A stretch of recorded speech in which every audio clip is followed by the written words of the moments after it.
ISKCON का शुरू में जब प्रचार हुआ इस क्षेत्र में, और उसका मूल केंद्र था गुरुरा, तो उसमें शुरू में ज्वाइन करने वाले इस्कॉन में बहुत से भक्त हुए। उसमें से एक भक्त आए हैं,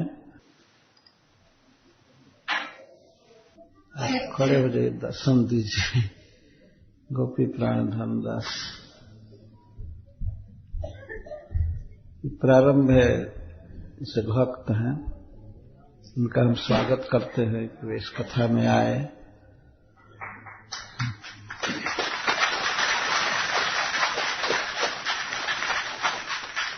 धनबाद में रहते हैं और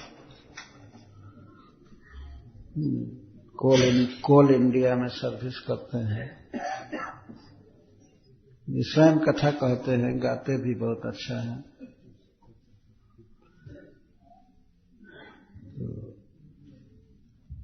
आज जो पहुंचे,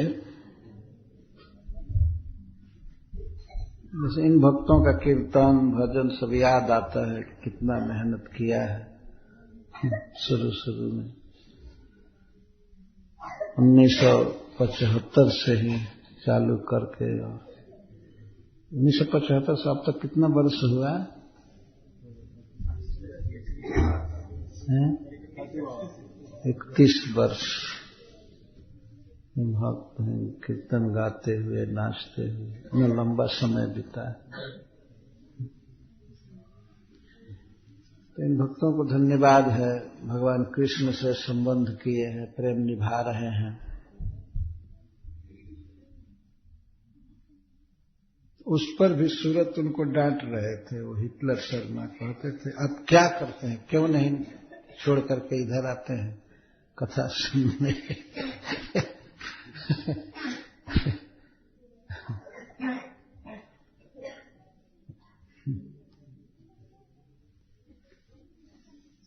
महाराज युधिष्ठिर श्री नारद मुनि से गृहस्थों के पारमार्थिक कर्तव्य के विषय में प्रश्न किए हैं। क्या करने से संसार सागर तरेंगे, दुख मिटेगा, भगवान से प्रेम बढ़ेगा। तो श्री नारद जी इस बात पर बहुत जोर दिए, शुरू में ही कहे कि श्रीमन भगवतो अभीक्षणम अवतार कथामृतम, भगवान ने के अवतार कथाओं को जो अमृत के समान है हमेशा सुनना चाहिए। गृहस्थ के लिए अगर सबसे बड़ा काम नारद जी ने बताया तो यही बताया, और इमीडिएट बताया, तत्काल, और उसी की आवृत्ति में सब जो किए। साधु का कर्तव्य तो है ही, ब्रह्मचारी, वानप्रस्थी, सन्यासी, वे भगवान की कीर्ति गावे, जप करें, भगवान को प्रणाम करें, पूजा करें। लेकिन इसमें गृहस्थ के लिए भी उतना ही जरूरी है। श्रीमन शब्द कहते हैं, गृहस्थ को बहुत कम फुर्सत है कि वो स्वयं पढ़े, और कुछ भी बात है स्वयं पढ़ करके समझ भी नहीं सकते हैं, परंतु सुन करके समझ सकते हैं। और श्रवण ऐसा काम है कि एक व्यक्ति बोलता है और हजारों लाखों लोग सुन सकते हैं आसानी से। सुनने में कोई परिश्रम नहीं है।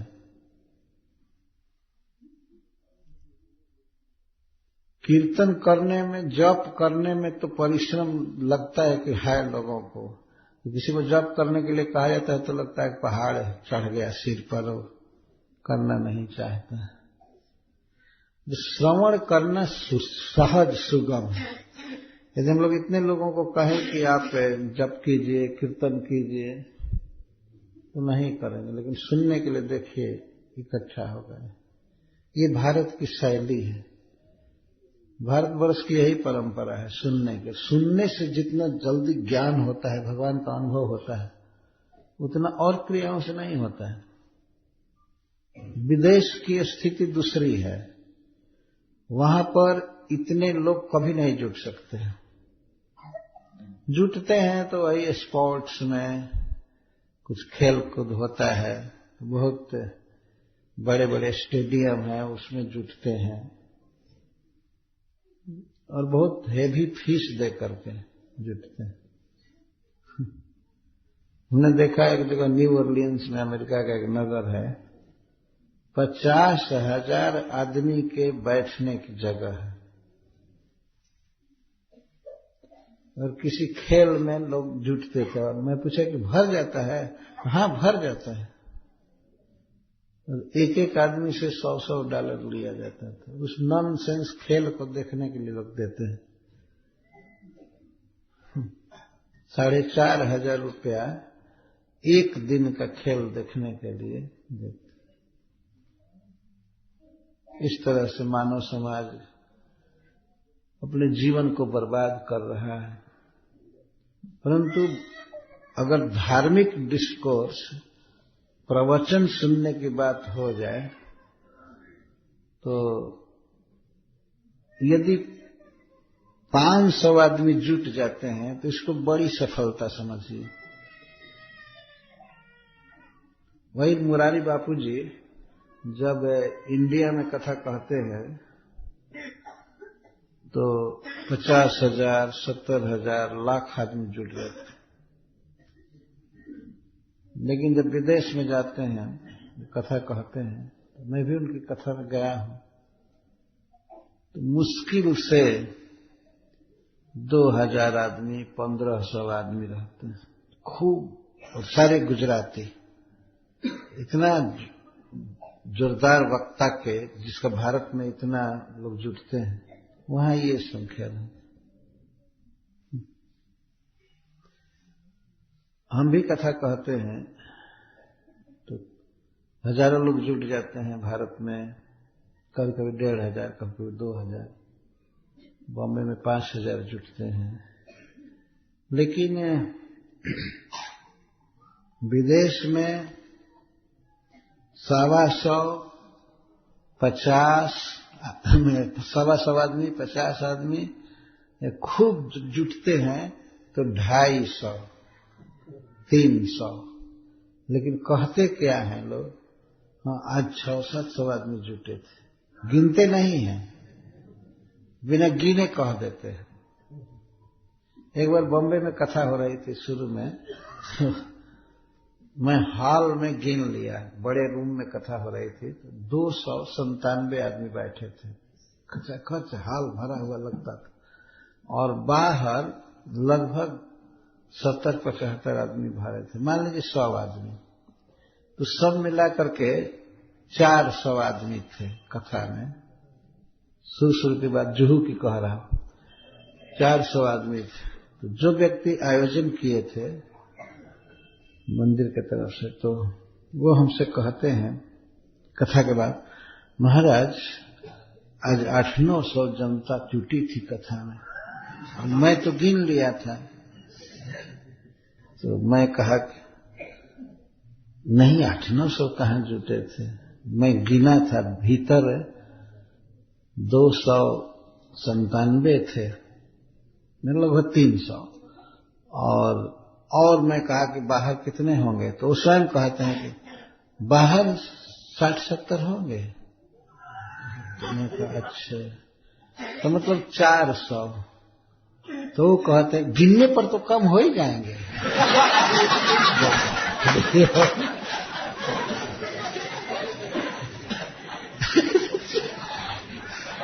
गिनने पर कम हो जाए तो आप क्या वर्णन कर रहे हैं? वासुदेव चौधरी जी का, गिनने पर तो कम हो जाएंगे। गिनने पर कुछ जमीन में समा जाते हैं, लज्जा से क्या है। जमीन में धंस जाते हैं, वो गिनती में नहीं आते हैं।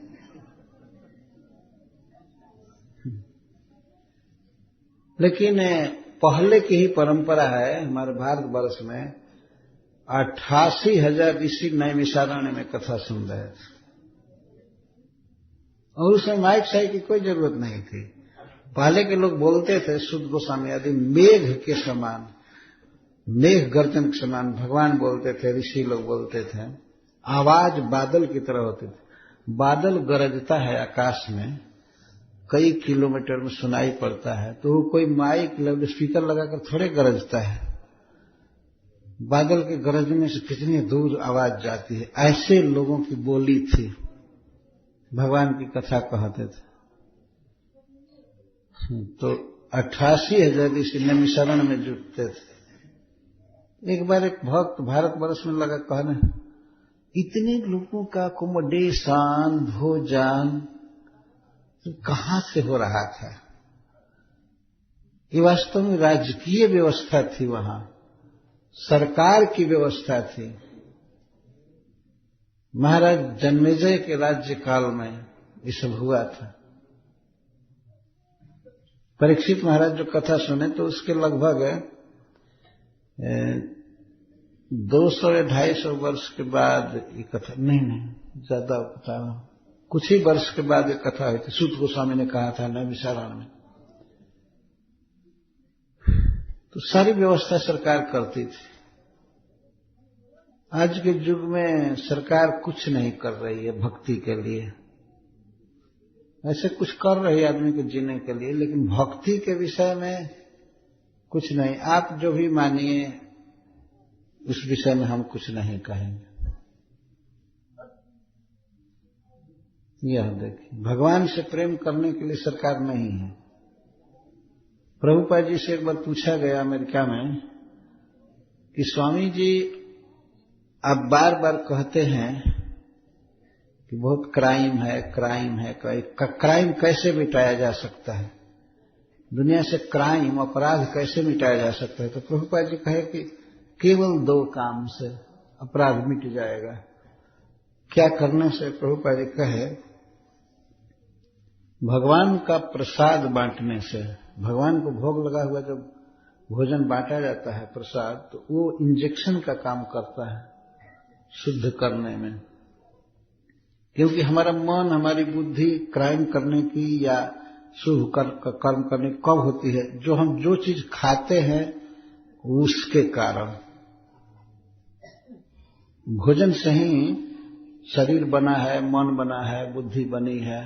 तो जब भगवान का प्रसाद खाते हैं तो शरीर ही प्रसाद हो जाता है, तो उसमें से अशुभ विचार आदि सब निकल जाते हैं।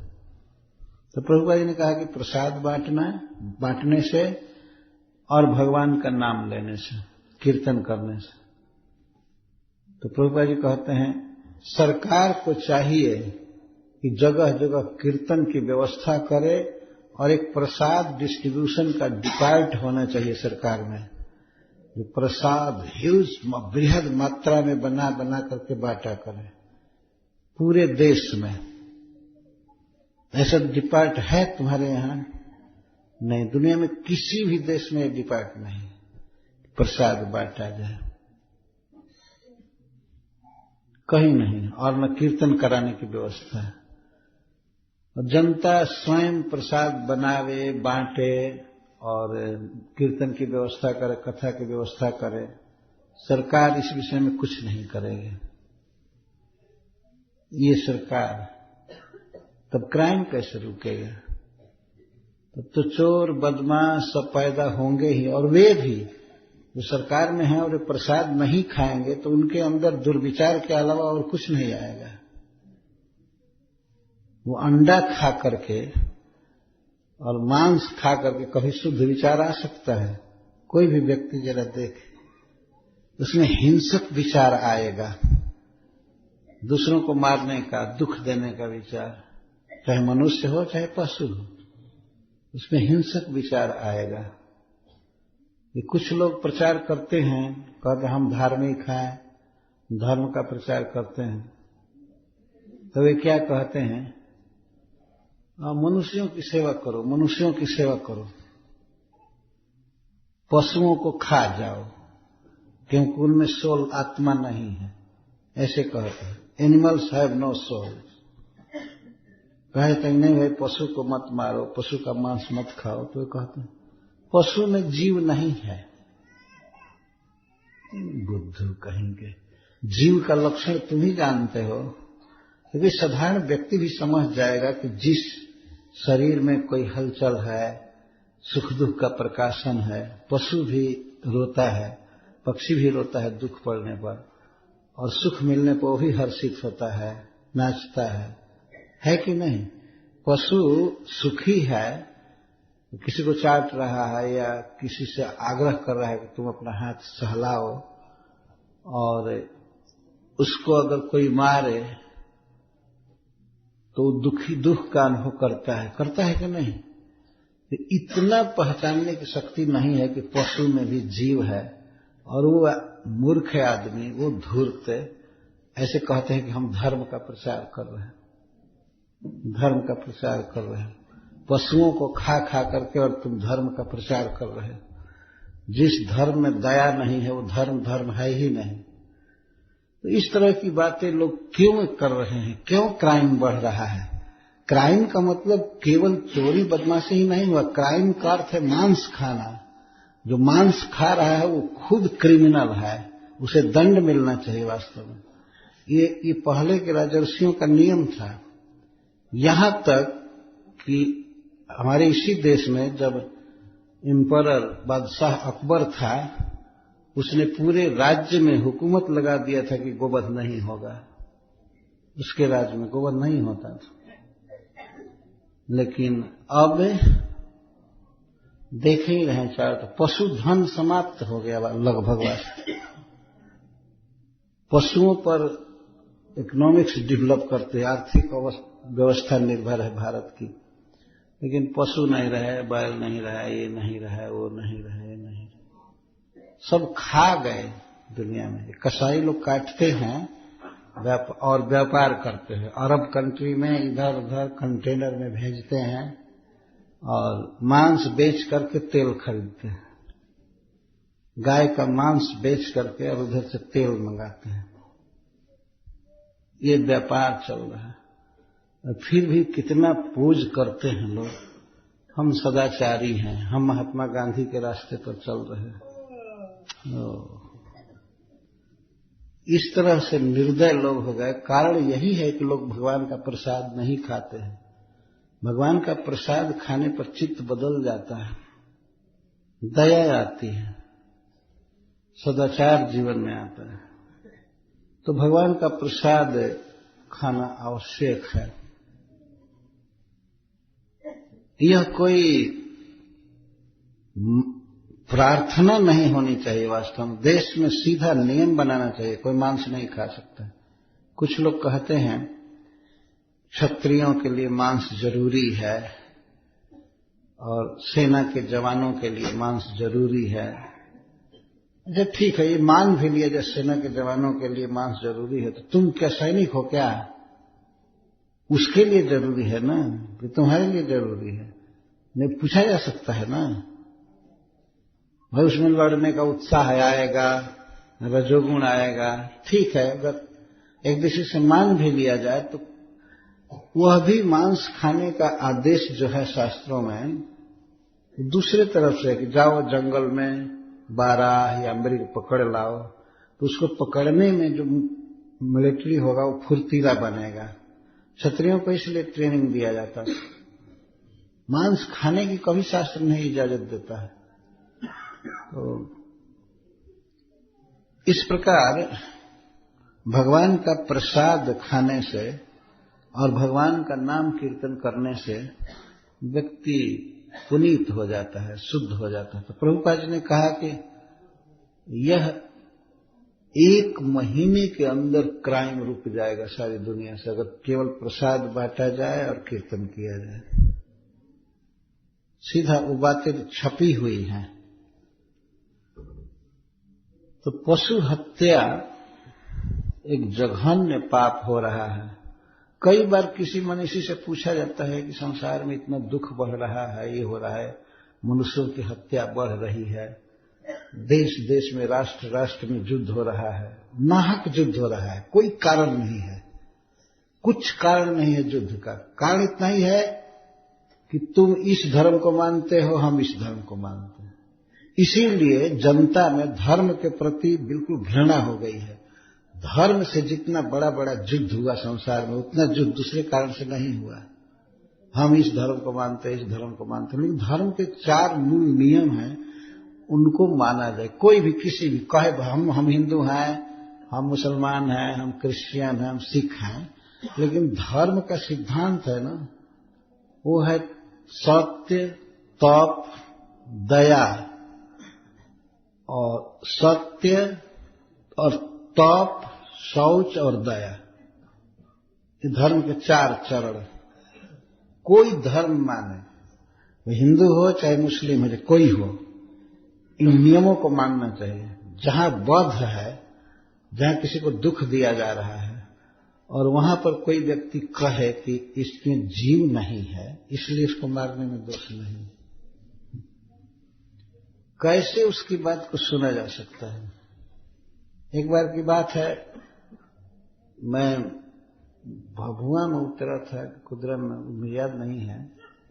2 क्रिश्चियन जा रहे थे कहीं अधौरा की तरफ,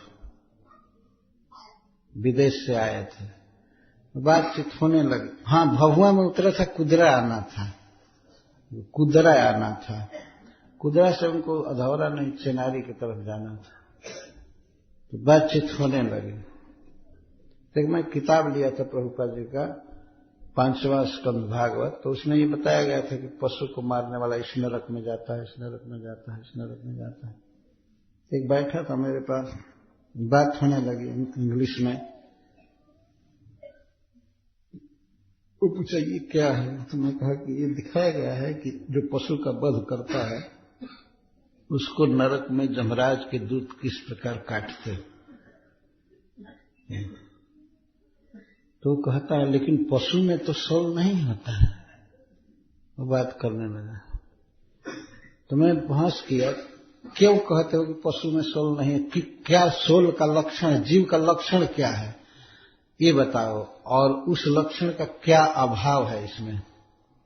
तो वो कहता है वो कुछ समझता नहीं है, ये नहीं करता, he can not understand anything. उसके गर्दन पर छुरा चलाया जाए तो चिल्लाएगा नहीं। मैं कहा और छुरा चलता है तब?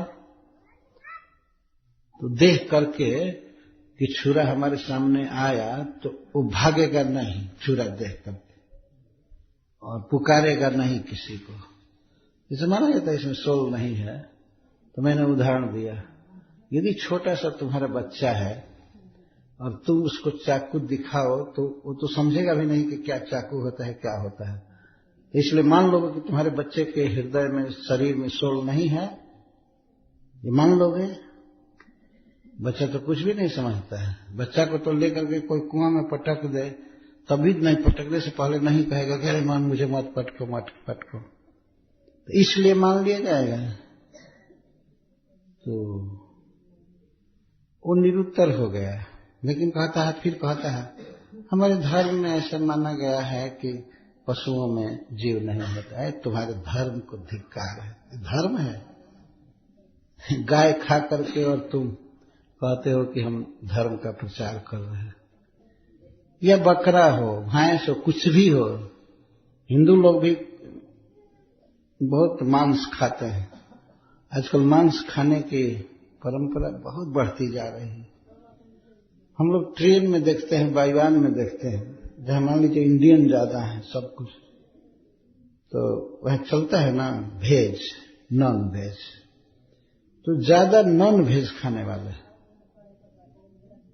इनको नॉन वेज है, इनको नॉन वेज है, मतलब मांसाहार ज्यादा है। तो इस प्रकार से मनुष्यों की जो दुर्दशा हो रही है, उनकी चेतना दूषित हो रही है, यह बहुत ही दुखमय बात है। कभी कभी लोग पूछते हैं कि ऐसे ही चेतना गिरती जाएगी, लोग मांस खाएंगे और मनुष्यों की हत्या करेंगे और पशुओं की हत्या करेंगे, आगे क्या होगा? आगे होगा क्या? कई महापुरुष तो कहते हैं कि जब तक इस पृथ्वी पर गाय का खून गिरेगा तो मनुष्य गाजर मूली की तरह काटे जाएंगे। ये स्थिति आ रही है, अभी आ रही है। हम लोग टीवी पर देखते हैं। मैं जब लंदन में था तो देखा टीवी पर 2 देश की लड़ाई, और इतनी भयंकर लड़ाई थी, इजराइल में और लेबनान में, बेरूत शहर में। मैं देख रहा था वो भयंकर लड़ाई। केवल यही नशा छाया था। हम इस धर्म को मानने वाले हैं, तुम उस धर्म को मानने वाले हो, तुम हमारे क्षेत्र में इसने ये किए, तुम हमारे क्षेत्र में ये किए। इतनी भयंकर लड़ाई। तो यदि इस तरह से अशुद्धि रही चेतना की, चेतना बिगड़ी, तो फिर विनाश के अलावा क्या होगा? विनाश होकर के ही रहेगा। सब तरह की चेतना बिगड़े। चेतना बिगड़ने से आदमी में सदाचार की कमी हो जाती है। महात्मा गांधी जी से पूछा गया था शुरू में कि जब भारत स्वतंत्र होगा तो आप सबसे पहले कौन काम करना चाहेंगे? महात्मा गांधी से पूछा गया तो उन्होंने कहा कि भारत स्वतंत्र होगा तो सबसे पहले मैं शराब बंद करूंगा।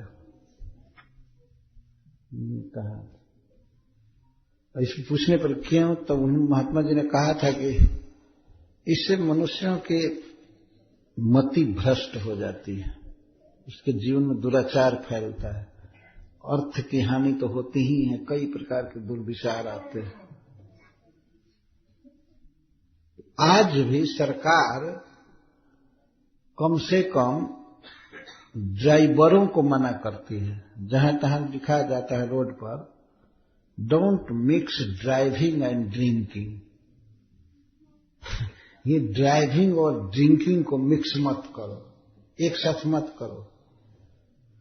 और जितनी भी घटनाएं होती हैं, एक बच्चा भी कह देता है अरे पियले होखी। अगर देखा कहीं ट्रक उल्टा हुआ, कहीं कुछ तो बच्चा भी कह देता है साला पियले होखी, ऐसे कह देता है। सरकार मना करती है, लेकिन सरकार का मना करना तो वो अजीब ढंग से है। सरकार तो एक तरफ से लाइसेंस देती है और सब, और दूसरी तरफ कहती है शराब करे खराब, जो शराब का हुआ शिकार उसने फूंक दिया घर बार। ये सरकारी समाज कल्याण विभाग से सब निकलता है, समाज का कल्याण। शराब मत पीजिए, जो शराब मत पीजिए। शराब बनाते क्यों हो? क्या जरूरत है खराब करने के लिए? सब बनाते हैं और सिगरेट बनाते हैं, व्यापार करते हैं। सिगरेट पर धीरे से छोटे अक्षरों में लिख देते हैं सिगरेट पीना स्वास्थ्य के लिए हानिकारक है। तो किस लिए पीने के लिए किस लिए बना रहे हैं? बेच रहे हैं। तो it is injurious to health. ये हाँ, सिगरेट स्मोकिंग इंजूरियस है, हेल्थ के लिए हानि करता है। तो इसका मतलब कि सरकार जनता के स्वास्थ्य को मोटिवेट करना चाहती है ना? उधर कहते पियो।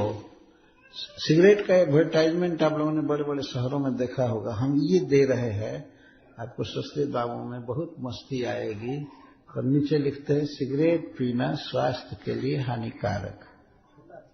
हाँ, छोटा अक्षर में लिखते हैं जिससे लोग भड़क न जाएं। क्या ठग हैं दुनिया में, किस तरह से धूर्त इस तरह से व्यापार करते हैं। वो चाहते हैं कि हमारा सिगरेट बिके, हमको पैसा मिले, लेकिन ये भी चाहते हैं कि हम पर दोष न रहे कि इसको हानि हुई, चाहे कोई मारा, इसलिए लिख देते हैं जहर है मत पियो। लेकिन इतना छोटा लिखते हैं कि लोग ध्यान नहीं देते हैं।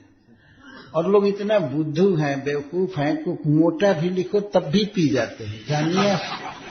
जानिया सुनिया विष खाई नहीं, जानते हैं, पढ़ते हैं ये विष है, खराब करता है। और दिल्ली में मैं देखा समाज कल्याण विभाग, स्वास्थ्य विभाग, इतना लिखा है शराब नहीं पीने के लिए, इतना लिखा है, लेकिन सुविधा है पिलाने की। ये बात मैं जो कथा के तौर पर कह रहा हूं, तो इतना स्टैंडर्ड गिरा है जनता का कि कभी कभी ये बात कहना आवश्यक। इधर भी ऐसे लोग होंगे ही जो चलाते रहते होंगे बोतल, पीते रहते हैं। उनका मन भ्रष्ट, उनकी बुद्धि भ्रष्ट, सद्विचार नहीं रहता है। ये जो कथा का आयोजन किया था, मैं इस बात पर बोला कि हमारे भारतवर्ष में श्रवण पर बहुत जोर था और यहाँ नारद मुनि श्रवण पर बहुत जोर दी है। अभी ये बता रहे थे नटवर दास, इनके समय में ही उड़ीसा में प्रत्येक गांव में भागवत टुंगा होता था। चबूतरा गांव में हम लोग भागवत पढ़ते थे और वो अब समाप्त हो गए। है अभी क्लब बना दिया। और हम लोग भी देखे हैं कि इधर गांव में लोग रामायण का गान करते थे, मंगलवारी या सोमवारी, अलग अलग। कम से कम सप्ताह में एक दिन तो लोग जुट करके गाते ही थे। तो साल भर में 50 दिन तो हुआ ना, कम से कम 50 दिन रामायण गाया जाता था, कीर्तन किया जाता था। और वहां भी वो हिटलर शर्मा बताते हैं कि आजकल महाराज रामायण गाते हैं तो रामायण गा करके दोहा पूरा होता है तो चिलम पीते हैं, गांजा पीते हैं। वो गा करके बताते हैं कि एक चौपाई गा करके उसके बाद दोहा पूरा होता है। तब कभी कभी दोहा पूरा होता है, चाहे 5 दोहा पूरा होता है, तो अपना खैनी उनी खाना तो उसमें एकदम मतलब मामूली चीज है, लेकिन गांजा चरस खूब पीते। खैर वो भी पी करके अगर गावे तब भी ठीक है भगवान का कीर्तन करेंगे। लेकिन अब धीरे धीरे टीवी जो है, टेलीविजन सबको छीनता जा रहा है, छीनता जा रहा है। और गांव में भी लोग अब भजन नहीं कर रहे हैं, कीर्तन नहीं, रामायण गान नहीं, अब टेलीविजन देखते रहते। और अभी नहीं कि टेलीविजन पर कोई बहुत धार्मिक प्रवचन ही सुने, तो न्यूज के बहाने लोग देखते रहते हैं। हम कहते हैं आप टेलीविजन देखते हैं, टीवी देखते हैं? नहीं, यही न्यूज देख लेते हैं। आप देखते हैं कि न्यूज देखने में ही बीच बीच में कैसे कैसे एडवर्टाइजमेंट देते हैं, कई प्रकार के श्रृंगार वासना को उभारने वाले दृश्य दिखाते हैं। नाश कर रहे हैं लड़कों का, लड़कियों का, समाज का नाश कर रहे हैं। इस दशा में यदि किसी गांव में भगवान के भजन की व्यवस्था हो, खास करके श्रवण की, कथा का आयोजन किया जाए, लोग सुने, भगवान का प्रसाद खाएं और भगवान का कीर्तन करें, यही है धर्म। कली काले धर्म नाम संकीर्तन सार। चैतन्य महाप्रभु कहते हैं कलयुग में भगवान के नाम का कीर्तन ही धर्म का सार, धर्म का इसेंस है, असली चीज यही है, असली धर्म यही है। हरे कृष्णा कृष्णा कृष्णा हरे हरे, हरे राम राम राम हरे हरे। संसार में कई देशों में जो लोग सदाचारी हुए हैं, जो चाय तक नहीं पीते हैं, संस्था में आए हैं, इस्कान में या इस्कान से जो कनेक्टेड हैं, चाय तक नहीं पीते हैं, मांस नहीं खाते भूलकर भी, जुआ नहीं, शराब नहीं, सिगरेट नहीं, बीड़ी नहीं। कुछ लोग आश्चर्य करते हैं, ये कैसे लोग हैं, कुछ खाते पीते नहीं, खाते पीते नहीं। एक बार अमेरिका के एक एयरपोर्ट पर मैं बैठा था, विमान की प्रतीक्षा कर रहा था। तो ऐसे जॉब कर रहा था, इसी पोशाक में सब जगह रहता है। तो कुछ लोग आश्चर्य से मुझे देख रहे थे ऐसे देख रहे थे, कुछ बोल नहीं रहे थे। वहां बड़े शिष्टाचार है इस विषय में, आप किसी पर ज्यादा देर देख भी नहीं सकते हैं। अगर शू कर देगा कि हमको ये देख रहा है, हमारा उपहास कर रहा है, तो अब देख भी नहीं सकते। कभी कभी हमको देख रहे थे, एक व्यक्ति उठ करके आकर मेरे सीट के पास बैठ गया। तो फिर कहते हैं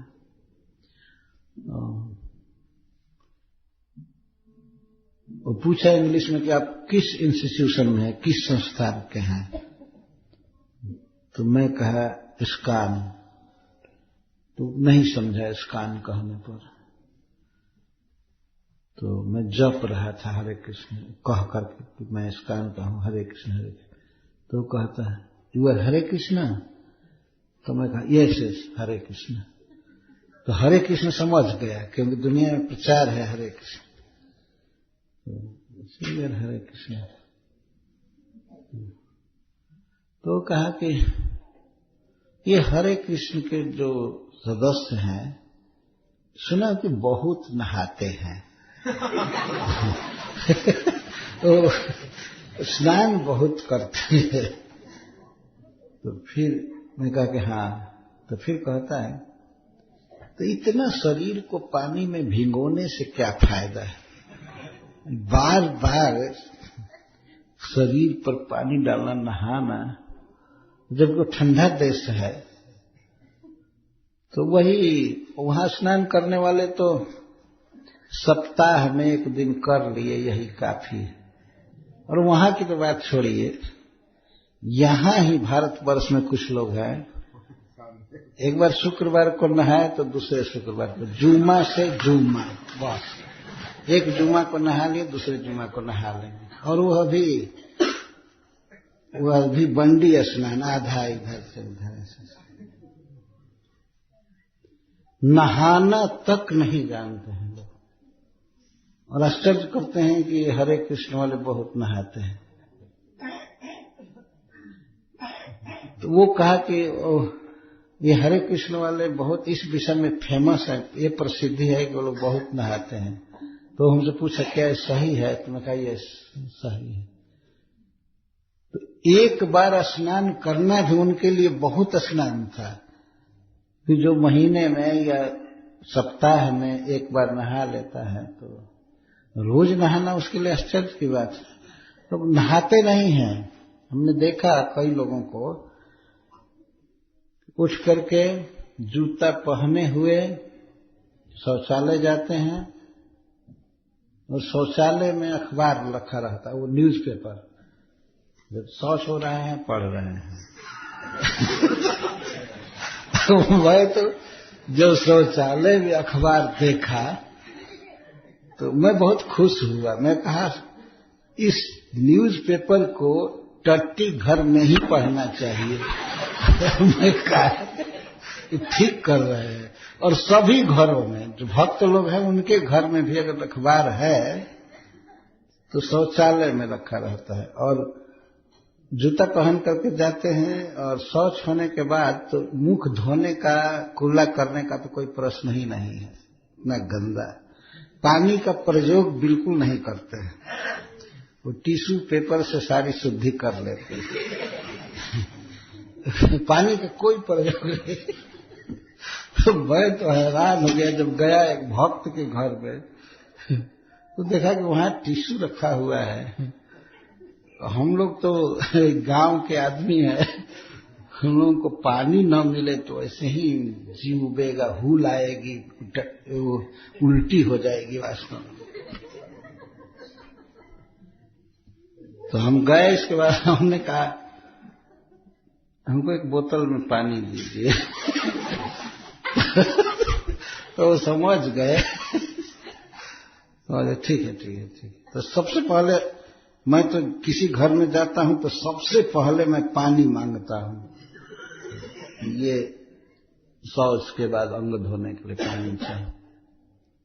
तो जहां इसका कोई विचार नहीं है कि हम शुद्ध हैं अशुद्ध हैं, शौच के बाद हाथ धोने का कोई वहां विचार नहीं है।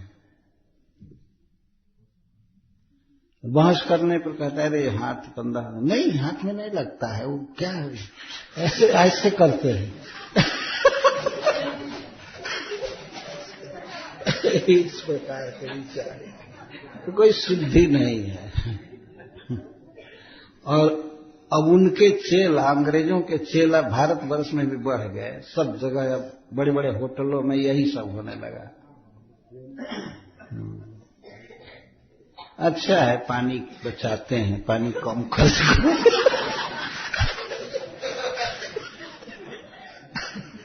पानी कम खर्च करते। तो ऐसे लोग हैं जैसे कोई लड़का हो, वो अपने से अंग नहीं धो सकता है, चाहे गाय भैंस सब नहीं धोते, तो बेचारे नहीं धोते फिर भी पवित्र रहते हैं। पशु कभी मुंह नहीं धोए हैं लेकिन फिर भी उनका दांत चमकता है ना। पशुओं को भगवान ने ऐसा बनाया है कि साल भर में एक दिन भी दत्तवन नहीं करते हैं, फिर भी ठीक।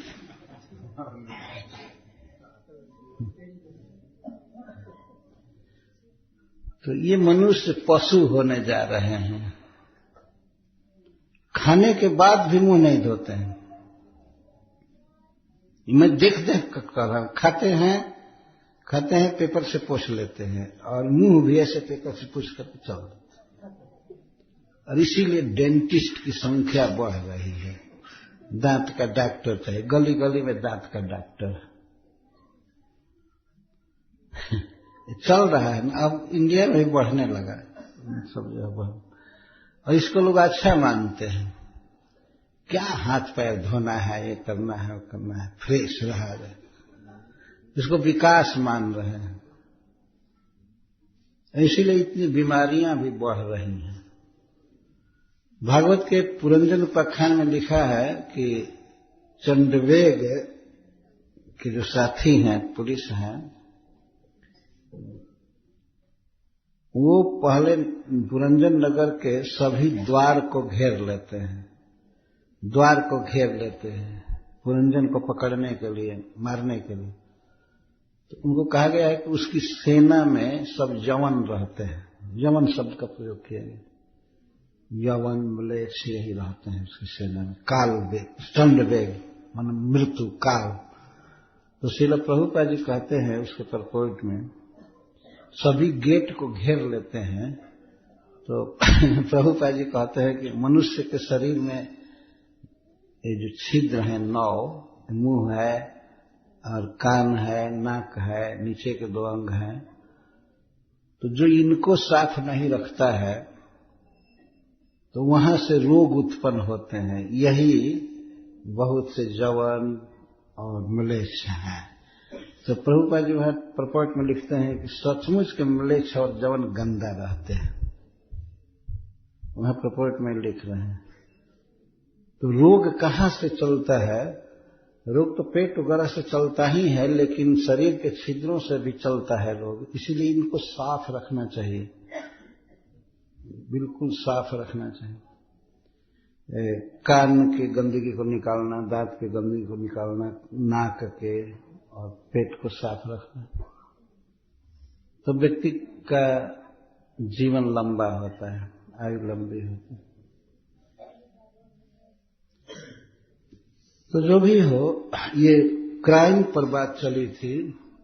तो क्राइम मिटेगा संसार का, सब जगह बंधुत्व छा जाएगा जब हम भगवान की बात सुनेंगे, भगवत गीता सुनेंगे, भगवान की लीलाएं सुनेंगे भागवत से, अपने आप ही हो जाएगा।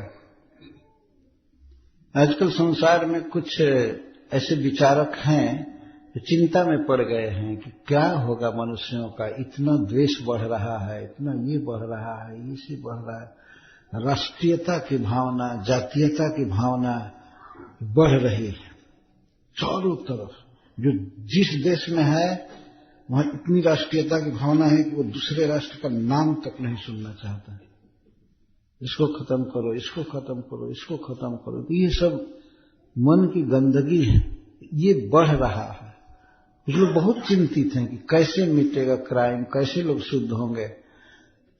तो भारत के मनीषियों ने, और विशेष करके श्रील प्रभुपाद जिनको शांति का दूत कहा गया, एम्बेसडर कहा गया, इन्होंने उपाय बताया, सरल उपाय है। भगवान का नाम गाओ और प्रसाद खाओ। अपने घर में जो प्रसाद भोजन बन रहा है उसको भोग लगा करके खाओ और भगवान का नाम लो। चैतन्य महाप्रभु तो कहते हैं कि 10-5 मिली निज दुआरे बसिया, कीर्तन करी है सबे हाथे ताली दिया। चैतन्य महाप्रभु से उपदेश पूछते हैं कुछ लोग। भगवान कृष्ण चैतन्य महाप्रभु के रूप में हुए, हम क्या करें प्रभु, हम क्या करें? तो कहते हैं कि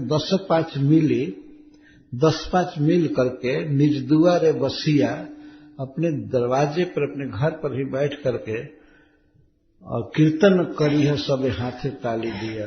कीर्तन करना, अगर कीर्तन करने के लिए ढोलक भी नहीं है, झाल भी नहीं है, मंजीरा नहीं है, तो हाथ से ताली बजा बजा कर कीर्तन कर।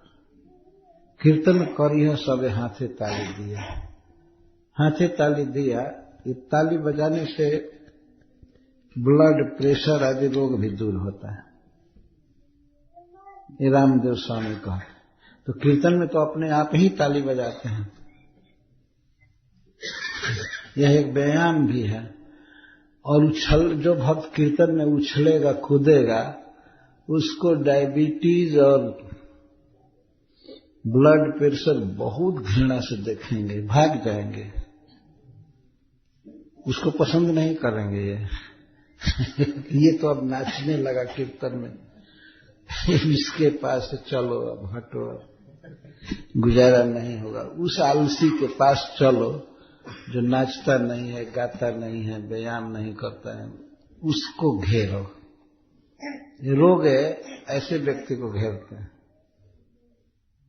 तो चैतन्य महाप्रभु कहते हैं 10-5 मीली निज दुआरे बसिया, बसिया मैंने बैठकर, कीर्तन करी है सबे हाथी ताली दिया। हरे कृष्णा कृष्णा कृष्णा हरे हरे, हरे राम राम राम हरे हरे। भगवान अवतार लिए भक्ति के प्रचार के लोग कहते हैं कीर्तन करना, कीर्तन करना, कीर्तन करने के लिए कहते हैं। और श्रील प्रभुपाद जी कहते हैं बस भजन क्या है, भक्ति क्या है? खाना और गाना। वो कहते हैं खाना और गाना। तो खाना कौन नहीं जानता है? अंतर इतना ही करना है कि भगवान का प्रसाद खाना है। जैसे हम लोग यहाँ 7 दिन रहे तो खाए ही, जैसे सालों भर खाते ही रहते हैं जहां जाते हैं, लेकिन भगवान का को अर्पित किया हुआ भोजन करते हैं। भात, रोटी, दाल, सिंपल भोजन है, सब्जी, भगवान को अर्पण करते हैं। अर्पण करके खाते हैं, खाते तो है ही। तो खाना तो सभी जानते हैं। ये रहता कोई खाना नहीं जानता कि कैसे खाया जाएगा, इसको नहीं जानता तो उसको बताने में मेहनत पड़ेगी, है ना। और नहीं खाना मालूम ही नहीं है, या खाने में परिश्रम है, तो उसको बताया जाता है कि ऐसे खाओ, ये खाओ, खाओ। खाने में तो कितना धक्का हो जाता है, खाने में देख ही रहे हैं। तो सभी जानते हैं खाना है, तो खाना है, इसको सिखाने की जरूरत नहीं है। और दूसरा काम है गाना। एक और चीज, गाने के लिए भी महामंत्र में कोई बहुत भारी राग ताल की अपेक्षा नहीं है। म्यूजिक कॉलेज में जाकर के ट्रेनिंग लेना, ऐसे कोई जरूरी नहीं है, कोई भी गा सकता है। और एक और जोड़े हैं प्रभुपाद जी, नाचना। सभी नाच सकते, देखते हैं बच्चे उछलते हैं, स्त्रियां उछलती हैं, नाचती हैं, सभी लोग। एक उत्साह आ जाता है भगवान के नाम पर। और भगवान के नाम पर जो शरीर थिरकता है, नाचता है, तो इसमें पाप रह ही नहीं सकता है। भगवान के कीर्तन में नाचने वाला शरीर परम पवित्र माना जाता है। ऐसा वर्णन है चैतन्य चरितामृत में कि जो भक्त नाचते थे कीर्तन में, तो दूसरे लोग चरण छूने चाहते थे उनका कि इसमें पवित्र हो जाएंगे। ये व्यक्ति नाच रहा है भगवान के कीर्तन पर, ये भगवान का बहुत बड़ा आदर हुआ। भगवान के नाम पर नाचना, गाना, भगवान का नाम गाना, नाचना। और यदि कोई नहीं नाच सकता तो उसके लिए भी उपाय बताया गया है। उसके लिए उपाय है पैर को बाएं दाएं करना खड़े होकर के। सभी लोग नाचना नहीं जानते हैं या कुछ रोग के कारण नहीं नाच सकते हैं, तो बाएं पैर को दाहिने, दाहिने पैर को बाएं, ऐसे ऐसे करते रहे। और हाथ में यदि शक्ति है तो ऊपर रखें, ऐसे ऐसे ऐसे ऐसे। इसको लोग कहते हैं इस्कॉन में ये स्वामी डांस है। स्वामी मतलब भक्ति वेदांत स्वामी, ये बताए ऐसे कि ऐसे करो, स्वामी डांस। सिंपलेस्ट, सबसे एकदम प्रथम नाच ये है। खड़ा है और डोल रहा है तो यह भी एक नाच का अंग मान लिया जाएगा। तो किसी, मान लीजिए किसी दुल्हा के बारात में लोग चले गए, तो जो भी जाए, चला गया तो वो बारात कहा जाएगा, चला गया। कोई सवारी से जाता है, कोई पैदल जाता है, कोई साइकिल से जाता है, कोई कार से जाता है। तो कार से जाए चाहे साइकिल से जाए चाहे पैदल, बाराती है ये माना जाता है। इसी तरह से अगर कोई इस तरह से केवल डोले, खड़ा हो जाए, हाथ उठा ले, तो माना जाता है कि भगवान का कीर्तन कर रहा है। तो कोई बहुत जबरदस्ती बुलवाने की जरूरत नहीं है। कुछ लोग, प्रचारक लोग कीर्तन कराते हैं तो कहते हैं बोलिए, नहीं तो अगले जन्म में गूंगे हो जाएंगे। वाह, बेचारा भगवान के कीर्तन में आया है और नहीं बोलेगा तो गूंगा हो जाएगा। सुनिए जरा इनका विचार। हाथ नहीं ऊपर करोगे तो अगले जन्म में लूल्हा हो जाओगे। ऐसे ही फालतू प्रचार करते हैं कुछ लोग, बोलना नहीं जानते। कोई भगवान के कीर्तन में आकर के बैठ भी जाए तो क्या भगवान उसको लूल्हा बनाएंगे? जरा सोचिए। बोलने वाले थोड़ा भी विचार नहीं करते हैं। और जो भगवान का नाम सुन रहा है कान से, और मान लीजिए न बोले तो भगवान उसको गूंगा बना देंगे। तब तो भगवान जैसा खतरनाक कोई नहीं है। अच्छा है चुपचाप अपने घर में रहना है ना। हाँ, कुछ लोग बोलते हैं जिसको भगवान ने हाथ दिया है हाथ ऊंचा करो। अरे बाप, जिसको भगवान ने हाथ दिया है हाथ ऊंचा करो। तो कोई कोई ऐसे भी है क्या कि भगवान ने हाथ नहीं दिया है, लेकिन वो बोलने वाले सोचते हैं कि बस मैं वेदव्यास जी का अवतार हूं और जो बोल रहा हूं बस। और हाथ खड़ा करो, ऊंचा करो, वो लोग कहते हैं। और ऊंचा करा करके भाषण करते रहते हैं, बुलवाते भी नहीं है। तो कई लोगों के हाथ तो दुख जाते हैं, वो नीचे करते हैं, डरते हुए नीचे करते हैं। नहीं तो कहता है कि अगर हाथ ऊंचा नहीं करोगे तो लूल्हा हो जाओगे। ऐसे नहीं बोलना चाहिए। भगवान के कीर्तन में कोई आ गया, सुन रहा है। एक बार बॉम्बे की घटना है, मैं बैठा था मंगला आरती के बाद, तो उस समय नियम था कि गेट बंद कर दिया जाता था, गेस्ट हाउस के तरफ का और मंदिर से निकलने का उधर का, 2 दरवाजे हैं, बंद कर दिया जाता। सभी भक्तों को मंगला आरती के बाद जप करना होता था। तो एक भक्त था, वो चुपचाप ऐसे बैठा था, बोल नहीं रहा था। पता नहीं क्यों नहीं बोल रहा था। तो टेम्पल कमांडर प्रसन्नात्मा था साउथ इंडिया का, वो उसके पास गया, कहता था तुम बोल कर क्यों नहीं जप करते हो, क्यों नहीं बोलते हो, क्यों नहीं बोलते हो? तो वो कहा ये इतने लोग बोल रहे हैं, उसको सुन रहा हूं। अब वो क्या कहे कि नहीं सुनना चाहिए, कि भगवान का नाम तो सुनो चाहे बोलो, दोनों एक है। जाकर नाम सुनत शुभ होई, मोरे गृह आवा प्रभु सोई। महाराज दशरथ कह रहे हैं, जिनका नाम सुनने से शुभ होता है वो प्रभु हमारे घर में आए। तो वो कहता है नहीं, प्रभुपाद जी ने कहा है कि नाम बोलना चाहिए। तो वो कहा और सुनने से मना किए हैं,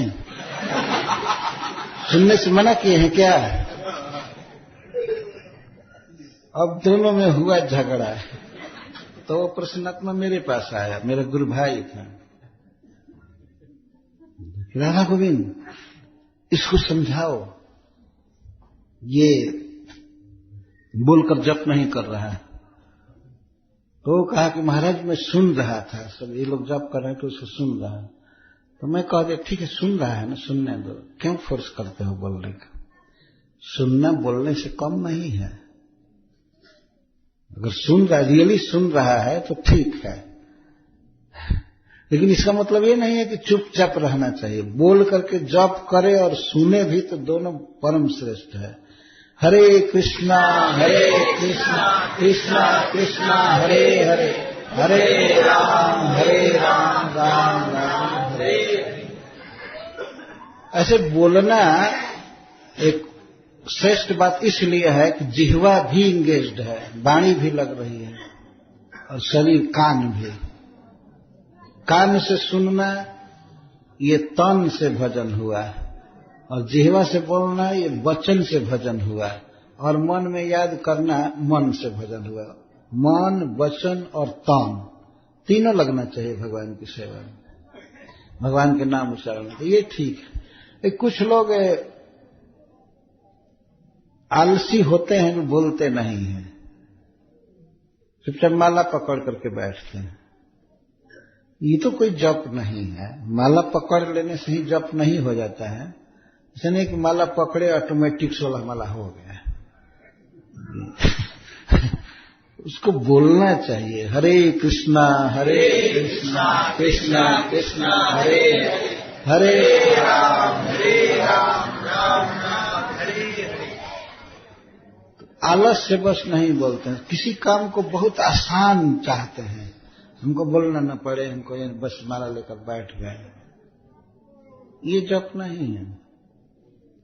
इस पर हमें एक कथा याद आती है। एक पंडित जी थे, लोक में तो बस पंडित और जादव इसी की कथाएं हैं। तो पंडित जी थे, बहुत ज्ञानी थे, उनकी स्त्री बहुत पतिव्रता थी, इतनी पतिव्रता कि पंडित जी के लिए वो भोजन बनाती थी, सब करती थी, भगवान को भोग लगाती थी। और पंडित जी खाने बैठते थे तो एक हाथ से वो पंखा झलती थी और दूसरे हाथ से सान सान करके कवर डाला करते थे उनके मुख में। पंडित जी कभी हाथ नहीं लगाते थे भोजन में। भोजन में वो नहीं सानते थे, वो सानते थे, सब करते थे, भोजन पकाना और सानना, लेना देना, तो और एक हाथ से पंखा झलना। एक दिन की बात थी, वो पंखा झल रही थी और पंडित जी खा रहे थे अपने मस्ती में, फिर भी उनको पसीना आ रहा था। पंडित जी को भारी मेहनत पड़ रही थी खाने में। तो पत्नी ने पूछ दिया कि भोजन मैं बनाई, भगवान को भोग लगाई और मैं प्रसाद सान करके आपके मुंह में दे रही हूं, फिर भी आपको पसीना आ रहा है, जब पंखा भी झल रही हूं। तो पंडित जी कहते हैं, हाँ तुमने भोजन बनाया, परोस रही हो, ठीक है, और चबा तुम्हारा बाप रहा है।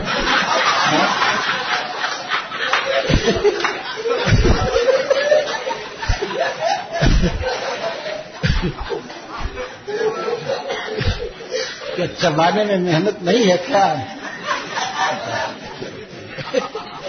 अरे बाप रे बाप, तो इतना परिश्रम कर रहे पंडित जी चबाने में।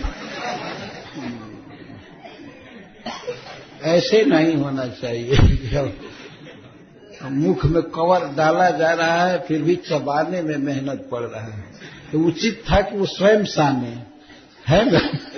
तो स्वयं साने उठावे।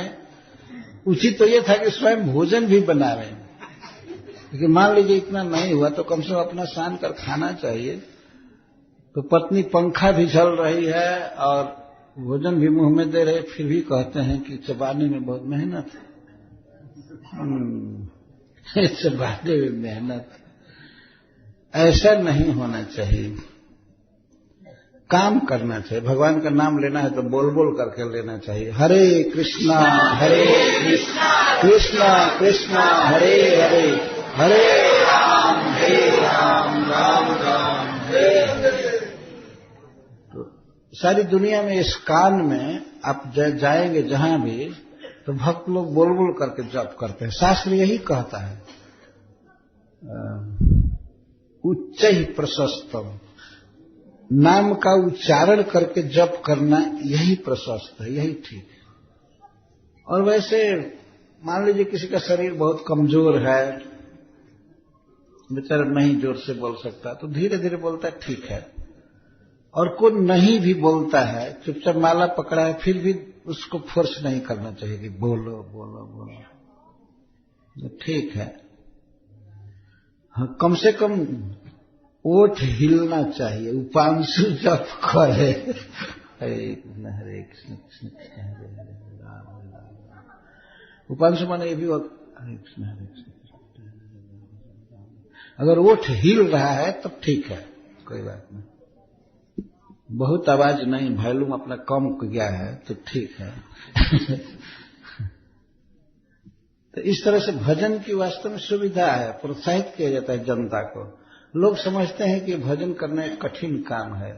इसका कारण यह है कि प्रचारक गलत प्रचार कर देते हैं।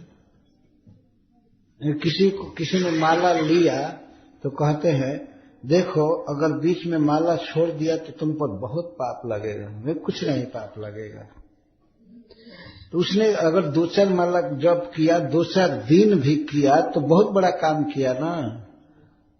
तो नहीं करना, अब उसको ऐसा बता देते हैं कि छोड़ दोगे तो बहुत बड़ा पाप लगेगा, तो ग्रहण ही नहीं करता है।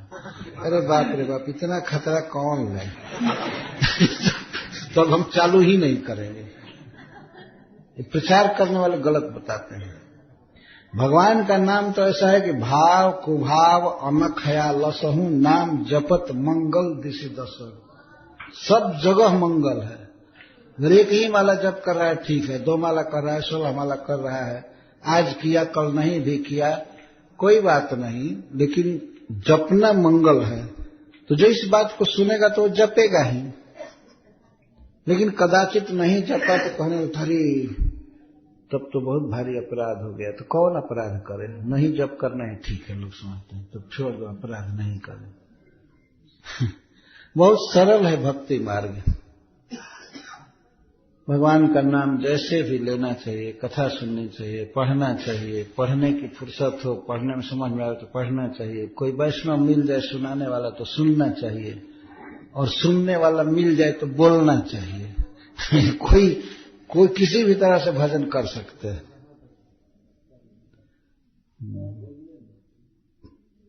ये भक्ति बहुत सुगम मार्ग, सरल है, कोई भी व्यक्ति कर सकता है। स्त्री पुरुष बच्चा वृद्ध ज्ञानी मूर्ख कोई भी। हरे कृष्णा कृष्णा कृष्णा हरे हरे, हरे राम राम राम हरे हरे। तो इस खलिया गांव में श्रीमद् भागवत का आयोजन हुआ। वास्तव में यह सब भगवान की कृपा से ही संभव होता है। भगवान अपने भक्तों के हृदय में प्रेरणा किए तो ये सब आयोजन किए। और इस बार के आयोजन में रोहिणी कुमार प्रभु का बहुत बड़ा हाथ है।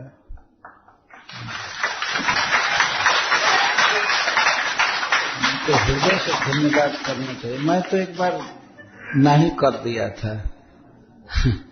तो कहा नहीं, खबर भेज दीजिए बम्बे वालों को कि वहां बहुत ठंडा पड़ता है, वहां बहुत दिक्कत होती है, वहां न आने। ऐसे मेरे मन में आने लगा, नहीं बुलाना ठीक नहीं है। तो बम्बे फोन कर दिया रासमंडल प्रभु को कि नहीं वहां बता दीजिए कोई न आवे। बहुत दिक्कत होता है वहां। और इसके बाद तब तक रोहिणी कुमार को पता लगा महाराज रिजेक्ट कर दिया। मैंने दिल्ली में भी फोन कर दिया कि नहीं, हम नहीं जा रहे हैं, कथा नहीं होगी। तो ये बेचारे आए केशव कुंज में, वृंदावन में मनरा रहे थे कि कब अवसर मिले कि बात हो, कब अवसर मिले कि बात हो। तो मैं समझ गया, मैं भागवत लिख रहा था केवल इसी के लिए नहीं कि खड़ी है कथा कहना है, मैं लगा हुआ था अपने काम में। तो वे आए तो मैं कह दिया कि तब कुछ कहना तो कहल चाहता कहाँ हम तो समझ रहे थे कि क्या कहेंगे, कुछ कहल चाहता का, कुछ कहना चाहते हैं क्या। महाराज बड़ी आदमी हमरा के दोस्त दी है, हमरा के जिए ना दी, हम खटिया के आदमी। अच्छा जिए ना दी है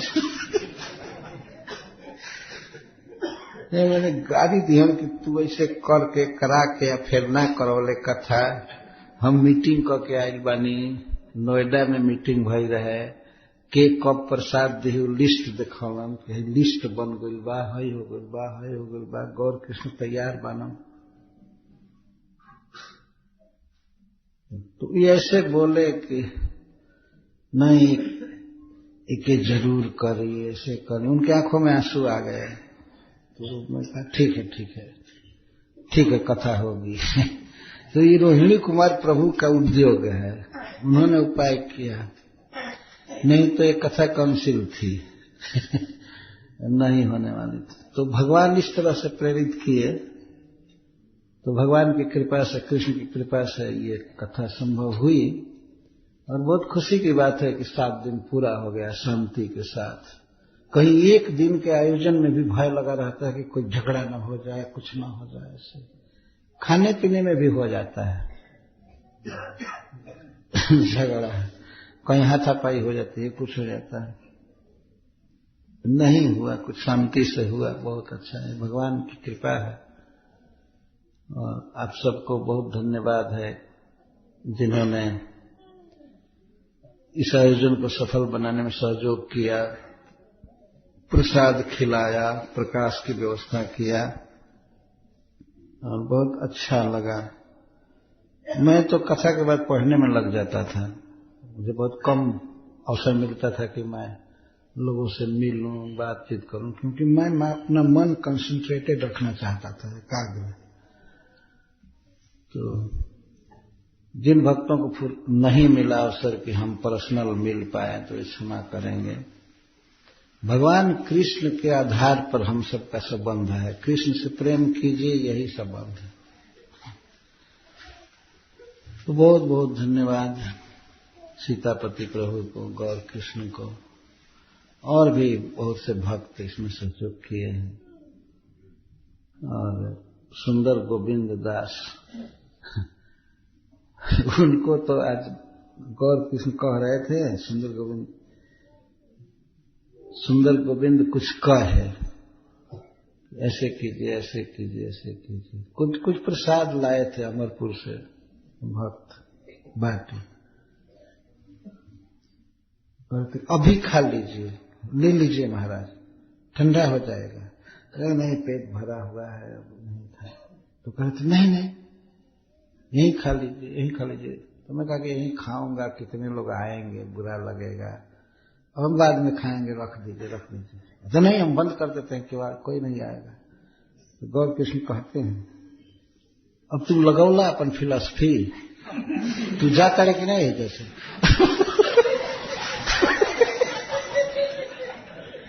जो पहले है जैसे। तो अब सुंदर गोविंद चल दिए, क्योंकि अब गौर कृष्ण तो उनके गार्जियन हैं, गुरु जैसे हैं, डांट दिए तो बेचारे चले गए। लेकिन इस लड़के ने भी बहुत मेहनत किया है, कुरुक्षेत्र में भी और खटिया में भी, खुशी के साथ।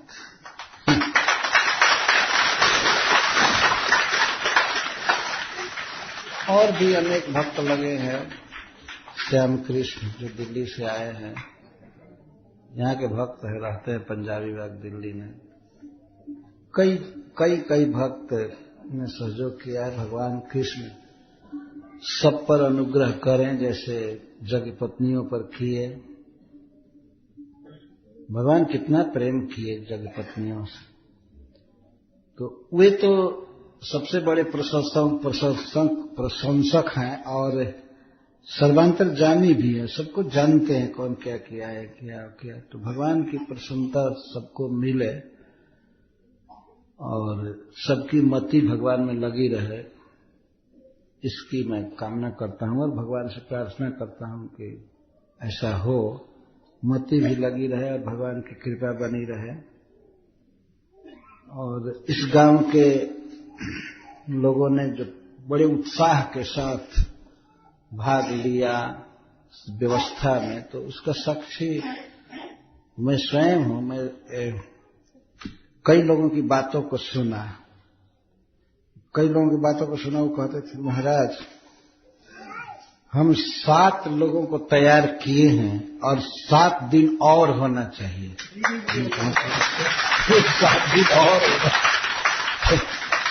नहीं, भक्तों का अलग अलग प्रोग्राम है, टिकट है, काम है, ये है, वो है। अब आगे जप करते रहें, यही ठीक है। लेकिन उत्साह देखा। एक भक्त कह रहे थे कि इतना सुख मिला, जल रहा था हृदय, बहुत अच्छा हुआ। भगवान की कथा से, कीर्तन से बहुत सुख मिला। तो ये भगवान श्री कृष्ण की कृपा से संभव हुआ है। आप सब भक्त यहाँ आए जहां तहां से कथा सुनने के लिए, और कुछ भक्तों ने आयोजन किया। दोनों ही धन्यवाद के पात्र हैं, भगवान की कृपा उन्हें प्राप्त है। और मेरी जहां तक बात है, मैं बोलता हूं तो कभी कभी मुझे वो श्लोक याद आ जाता है, जिस व्यक्ति की वाणी कठोर है वो नरक से आया हुआ है। तो कभी कभी लगता है कि मैं भी नरक से आया था। कभी कभी बहुत कठोर बोल देता हूं, खास करके भगवान श्री कृष्ण के, भगवान के स्वरूप के, रूप के विरुद्ध कोई आइडिया आ जाती है तो मुख से शब्द निकल ही जाता है। अभी मैं कहीं पर बोल रहा था, यहाँ के पहले कुरुक्षेत्र में था ना, तो कोई बात आई, भगवान का वर्णन हो रहा था। कुंती महारानी भगवान के रूप का वर्णन कर रही थी। कृष्णाय वासुदेवाय देवकी नंदनाय च नंद गोप कुमाराय गोविंदाय नमः। तो कोई बात आ गई कि फिर भी भगवान को इस साले निराकार ही कहते हैं। अकस्मात मुख से निकल गया। मुझे बड़ा ऐसा लगा कि अरे ऐसा शब्द नहीं निकलना चाहिए, पर ऐसे निकलता रहता है। हरामी तो क्या क्या, इसके लिए हमें क्षमा कीजिए। हमारा आशय किसी पर आक्षेप करना नहीं होता है। हम अपने प्रभु का गुण गाते हैं। जैसे किसी व्यक्ति का कोई कुत्ता होता है तो स्वामी को प्रसन्न करने के लिए वो फालतू भी भौंकता रहता है ना। अगर स्वामी के घर में कोई आवे तो कुत्ता उसको काटने दौड़ेगा, भौंकेगा। तो हम लोग तो भगवान श्री कृष्ण के कुत्ते हैं वास्तव में। अगर उनका कोई विरोध करेगा तो काटने दौड़ेंगे, कम से कम वाणी द्वारा तो भौं भौं करेंगे उसको। तो इस धारणा से मेरे मुख से अपशब्द निकलता है, लेकिन और किसी कारण से नहीं निकलता है। ये बात कठोर हो जाती है। वैष्णव लोग इसको छान करके ग्रहण करेंगे, उस छोड़ करके शुद्ध भगवान का जो गुणगान हुआ है। तो कभी कभी हमारे पास ऐसा आया है कि आप ठीक नहीं बोले, ये नहीं बोले, वो नहीं बोले, तो लगता है कि हाँ जरूर नहीं बोलना चाहिए, क्या जरूरत है। अपना जो काम है करना है, दूसरा क्या कर रहा है हमको इससे मतलब क्या है।